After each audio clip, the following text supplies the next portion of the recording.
దర్శక ధీరుడు SS Rajamouli super star Mahesh Babu కలయికలో రాబోతున్న సినిమా వారణాసి. ఈ చిత్రం సెట్స్ పైకి వెళ్ళినప్పటి నుంచి వార్తల్లో నిలుస్తూనే ఉంది. ప్రపంచవ్యాప్తంగా సాగే ఈ సాహస గాథను ఐమాక్స్ కోసం చిత్రీకరిస్తున్నారని అభిమానులకు ఇప్పటికే తెలుసు. అయితే అసలు ఈ ప్రీమియం లాంచ్ ఫార్మాట్ ను ఎందుకు ఎంచుకున్నారో ఇప్పటి వరకు రాజమౌళి ఎప్పుడూ క్లారిటీ ఇవ్వలేదు.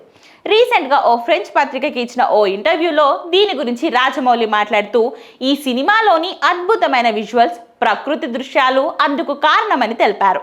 ప్రేక్షకులను పూర్తిగా లీనమయ్యేలా ఈ సినిమాటిక్ అనుభూతిని అందించాలని ఈ ఫార్మాట్ ని ఐమాక్స్ కోసం తీసుకున్నామని తెలిపారు. పైగా రామాయణంలోని భారీ వానర సేనలతో పాటు దాదాపు 300 అడుగులు అంటే సుమారు 91 మీటర్ల ఎత్తులో నిటారుగా ఉండే భారీ అంటార్క్టిక్ మంచు నిర్మాణాలు కూడా ఈ సినిమాలో ఉన్నాయని, ఐమాక్స్ ఆస్పెక్ట్ రేషియో మాత్రమే ఈ సన్నివేశాల అద్భుతమైన విజువల్స్ కి న్యాయం చేయగలదని అన్నారు. అందుకే ఆ ఫార్మాట్ ఎంచుకున్నామని రాజమౌళి తెలిపారు.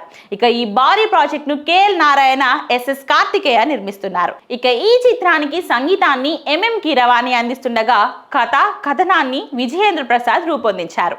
ఇక ఈ సినిమాకి దేవకట్ట సంభాషణలు అందిస్తున్నారు.